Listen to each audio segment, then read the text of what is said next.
Hey everyone, and welcome to this explainer. Let's just dive right in, shall we? If you're a focused learner looking to cut through all the noise and get straight to the cold hard facts, you are in the exact right place. Today, we're taking a really deep dive into the literal layers of achieving a six-pack. We're going to completely break down the anatomy, the biomechanics, and the hard science behind building your core. So think about this for a second. Are crunches actually destroying your spine? And is targeting belly fat literally impossible? Well, for decades, fitness magazines and gym trainers have confidently told us yes to both of those things. We've basically been told that doing a crunch is a one-way ticket to a herniated disc and that spot-reducing fat is biologically impossible. But the science actually tells a very different and honestly, a much more empowering story. So today we're going to unravel these major fitness myths. Okay, part one, the anatomy of the six-pack. To start our structural journey here, we kind of need to peel back the skin and look at the muscle underneath. Because, well, before we can train it, we need to know exactly what it is. And here's a fun fact. A six-pack isn't actually a bunch of separate individual muscles. Nope, it's actually one large continuous muscle called the rectus abdominis. What creates that famous washboard look are three fibrous bands of connective tissue called the tendinous intersections. They basically cross horizontally over the muscle, essentially strapping it down and dividing it into those distinct visual segments. So you might be wondering, why do we even have these intersections? Well, their primary anatomical function is the forward flexion of the lumbar region. Basically, the segmentation of this muscle allows varying degrees of forward bending at the waist. The top pair contracts to let you flex just a little bit, and then as the middle and bottom segments join in, you get your maximum forward flexion. It's just this incredibly brilliant biological design. It lets you bend over and tie your shoes without having to rely on one single inflexible sheet of muscle. Moving on to Section 2, the crunch controversy.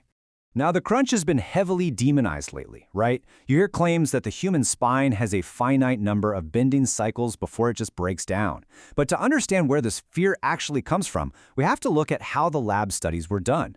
They were pitting in vitro porcine spines, so dead pig spines, against living human spines, and there's a massive problem with that. Cadaveric tissue simply doesn't have the capacity to remodel. Living human tissue, on the other hand, actively remodels and gets stronger when it's subjected to applied stress. That's a physiological principle known as Wolff's Law.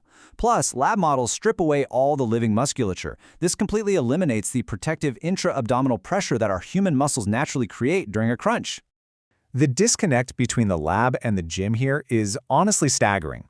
To actually induce disc herniations in these studies, researchers applied massive compression forces and ran up to 86,400 continuous bending cycles.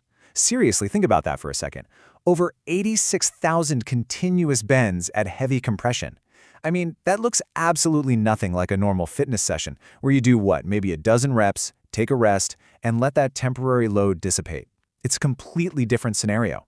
So, to understand how our living spines actually handle these loads, let's look at what we'll call the water pillow analogy.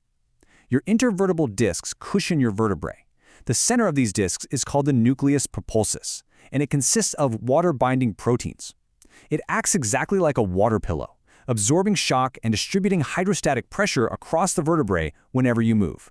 And this brings us to the ultimate plot twist regarding spinal motion. As researchers note, spinal motion facilitates nutrient delivery to the intervertebral discs via a pumping action.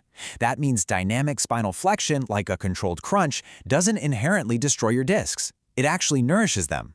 See, because discs have a very poor blood supply, they rely on the mechanical pumping action of movement to push waste out and pull fresh fluids and nutrients in. So sitting around and being inactive is actually what accelerates age-related disc degeneration, not moving your spine. All right, Section 3, spot reduction, myth or reality. Okay, we've talked about how to safely build the muscle, but shedding the stubborn fat that hides it, well, that is where things get super controversial. If you ask almost any trainer, they will flat out tell you spot reduction is impossible. But here's the catch. The old science from the 80s and 2000s failed to prove spot reduction simply because the participants weren't losing enough total body fat to even measure localized differences. If the rate of total fat loss is 0, of course the localized fat loss is 0, right? However, new science, using highly controlled setups like DXA scans, shows that when total body fat loss is significant and equal between groups, exercising the lower body results in relatively more fat loss from the lower body. And upper body training, it leans out the upper body more. It's pretty amazing. But hold on, before you go do a million sit-ups, it's not quite that simple. Just consider professional tennis players for a minute. They literally have one giant arm from swinging the racket all day, but that dominant arm isn't actually any leaner than their other arm. So what gives? Well, it turns out just using a muscle isn't enough to burn the fat over it. Spot reduction actually requires some highly specific, really intense biological conditions to work. Recent sports science research lays out 3 exact, mandatory conditions to actually achieve spot reduction. You absolutely must have. Number 1, high-intensity exercise right in the target area. Number 2, a high subsequent energy expenditure. And number 3, an overall state of energy deficit. If you miss even one of these 3 steps, spot reduction totally fails. You gotta have all 3. Let's zoom in on step 1 for a second.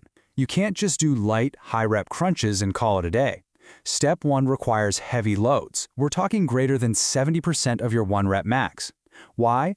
Well, because intense, localized exercise actually increases the temperature, the blood flow, and the delivery of fat-burning hormones, like epinephrine, directly to the fat tissue near the working muscle. This physically mobilizes the fatty acids right out of the fat cells. It's a physiological process called spot lipolysis. But here's the thing. Once those fatty acids are mobilized, you have to actually burn them. That's exactly where step 2, doing full-body cardio, and step 3, being in that overall energy deficit, come into play. To maintain that deficit, we can look to some practical culinary innovations. As highlighted in hospitality and culinary publications like Hospitium, achieving this requires serious dietary strategy. We're talking about developing strict cutting and bulking macro meals, or utilizing natural sweeteners in baked goods just to keep those calories low. Because without the diet enforcing that overall deficit, those mobilized fats just end up getting stored right back in your belly. All right, section 4, building your optimal core. So, it's time to transition to the practical application of all this science and get you empowered with a really concrete plan. Based on all the biomechanical and physiological data we just covered, here is the science-backed optimal crunch protocol. First up, keep it heavy and controlled, 6 to 15 repetitions per set, hitting a maximum of about 60 total reps per session. This is going to trigger hypertrophy without risking that massive bending cycle fatigue we saw in those lab studies. Second, wait 1 to 2 hours after waking up. See, in the morning, your discs have absorbed water all night, so your intradiscal pressure is actually 240% higher. Letting them dehydrate just slightly prevents injury. Third, rest 48 to 72 hours between sessions to allow the cartilage and muscle to remodel. And finally, avoid doing crunches right after prolonged sitting, because sitting decreases your lumbar range of motion and puts way more stress on your spinal ligaments. All of this brings us to a deeply provocative question. Is the fitness community finally ready to abandon decades of dogma now that we know spot reduction is biologically possible and that crunches aren't inherently evil? I mean, when you look at the raw data, the human body is incredibly resilient. It responds to targeted, well-planned stress by growing stronger, not by breaking down. I really hope this explainer leaves you rethinking everything you've ever been taught about training your core. By understanding the true anatomy, respecting the biomechanics, and applying these exact protocols for energy deficit and spinal loading, you are fully equipped to achieve your goals safely and effectively. Keep digging into the science, stay focused, and keep learning. We'll catch you next time.